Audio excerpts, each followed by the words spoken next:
Now, residents in communities along the Wulugu Kpasenkpe Road in the West Mamprusi Municipality of the Northeast region are calling on the Inspector General of Police, IGP, to come to their rescue following a researched robbery attack. According to the residents, the robbers since last month have carried out more than 8 attacks on that road and in several parts of the area. They disclosed that the robbers do not only attack and seize their property, but torture and rape their women as well. The residents say the development is threatening their movement and livelihoods as they are unable to travel out of their communities to the municipal capital to access basic public services. They are therefore calling for the establishment of a police station and checkpoints and for the government to speed up work on the construction of the Wulugu Kpasenkpe Road and help fight increasing robbery activities. Eliasu Tanko has more.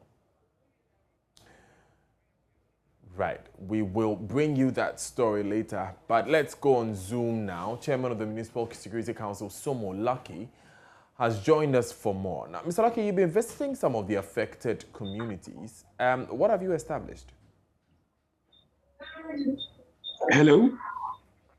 Please come right, again. You have been visiting some of these affected communities, I assume. Yes. What have you found?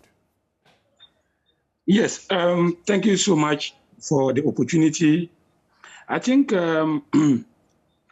we've realized that most of the issues have to do with personal security and then community itself taking their security at their own hands. We have visited, myself and the regional minister, visited the various communities to educate them with members of music. Then we asked them how to come by this community watchdog, and then how best we can take our own security into our own hands. You realize that for the past 5 months, there has been, a stable security in the West Mamprusi municipality. But just recently, about 3 weeks ago, we started picking up some other miscreants that tries to at least put the petition of the municipality in, take the security of the municipality for granted, and have started doing some robberies. You can see that the major highways, that is the Wale. All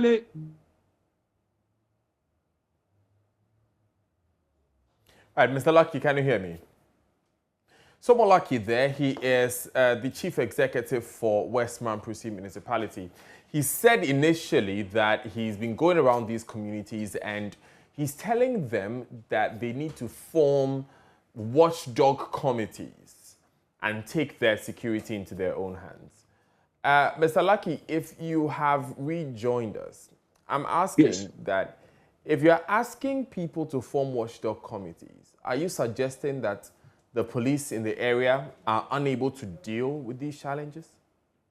Not at all. Forming the watchdog committee is going to support the security, especially the police service, to do their work.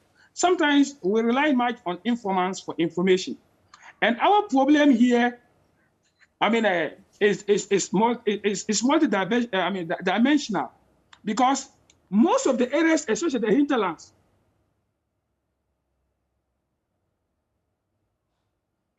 right, Mr. Somo Lucky there. He is Chief Executive for West Mamprusi Municipality. Pardon us for the difficulty in establishing that connection. So when I asked my follow-up question about watchdog committees, he said that they must support the existing security agencies. He was going on to make a point there, and then we unfortunately lost him earlier. He told us that things had been stable at West Mamprusi for about 5 months. Then about a month ago, we began recording these incidents. Let us quickly go on phone and speak to Mr. Somo Lucky. Right, Mr. Lucky, pardon us, the Zoom connection there failed us. So you were saying that you would want these watchdog committees to support the security services, but what are the new measures the security services are putting in place? What new thing are they doing to prevent the robbery? Thank you so much. First of all, we have they have increased upon and then improved upon their patrol services in the municipality. One area that we were having challenge was, security personnel within the municipality, because as of 2017, we had about 99 security personnel, especially the police service, in the West Mamprusi municipality. But as we speak now, we don't even have up to 70. But God being so good, through the Ministry of Interior, they were able to give us people from the anti-terrorist unit of the Ghana Police Service, which aim to complement the efforts of the military, of the police service here. And we also made an appeal through the Minister for Defense, and we had some military personnel too also here. So you could see that there's a tremendous improvement when it comes to the major highways, especially the Tamale-Wale-Wale-Bogatanga highway, where we used to have robbery every day with regards to these tomato sellers. You realize that Tomato Sellers Association went on strike not to come to the north to buy tomatoes again because of the robbery incident in Wale-Wale area. But now, it is now something that is a thing of the past. We have worked on that, and our major highways are now secure. You look at the Wale-Wale-Nalego highway, which is also secure. Now, the robbers have now targeted the hinterland, where, there's a far distance between the district capital and the communities that are afar. I just came from Kpasenkpe this morning, which is about 47 kilometers from Wale-Wale. The road is still on construction. That is the area that they have been robbing. Now, the security personnel, especially MUSEC, took a decision that we must engage various stakeholders, especially the chiefs and the opinion leaders of the area. Right. We called the paramount chief and they called all their sub-chiefs. We educated them on how issues can be done or things can be put in place so that we can improve upon the security situation. One of the areas we look at was to form community watchdog. This community watchdog will help us arrest aliens who comes to their area without them knowing their identity. When those people comes in, they are number one suspect. They become number one suspect in the various communities. And the security watchdog can link up with the security personnel in the municipality, where they can intervene and make sure that they actually interrogate these people that are coming to make sure that we don't get miscreants coming to those places. Thank you. Secondly, in case of any danger in the night, we are looking at the assembly is trying to see if in our bylaw we can put in ban of motor riding in the night. Okay. The robbers are now targeting motor riders in the night, especially when it is after 8 o'clock. So we are looking at the people taking their own security into consideration. If you don't go out after 8 o'clock with a motorbike or riding on the various roads, no robber will attack you. And if our security forces goes out there and meet anybody on a motorbike, we suspect that person is trying to rob, or it's a victim of robbery. First of all, we arrest the person to the police station, make sure that we interrogate the person very well until it's proven that the person is not a robber. Right. Then we can release the person out. That is one of our situations. Mr. Secondly, yes, please. Right. Unfortunately, we would have to end the interview here for the sake of time. We are very, very grateful that you joined us here on News Desk. Let's now hear some of the concerns that people have been expressing. They've been speaking to my colleague, Ilyasu Tanko.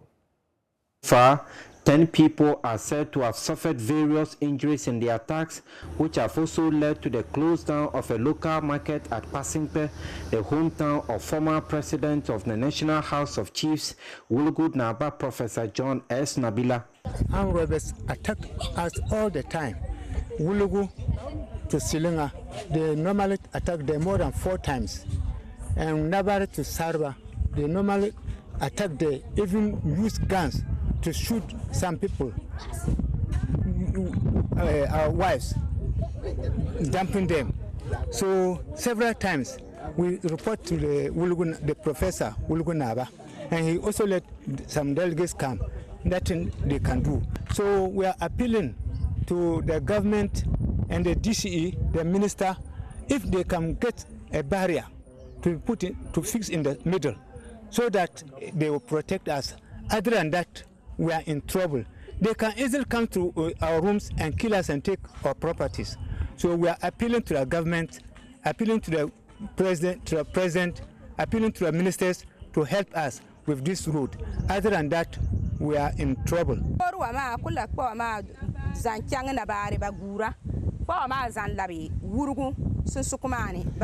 They attack from here to Nabare and from here to Wulugu. There's another spot between Nabare and Sareba where they ambush people, all the way to Kpasenkpe, where the attacks have led to the closure of the market in the community. We are suffering, and only God can save us now.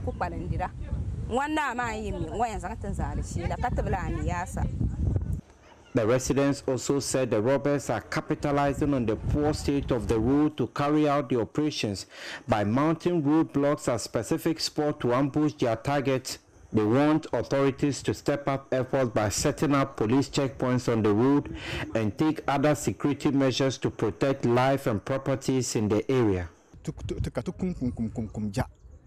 Our cries are falling on deaf ears.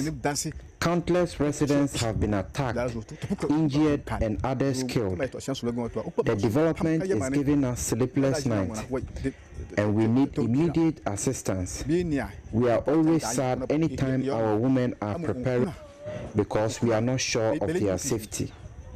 This is our worry, and we are pleading with the government to help us.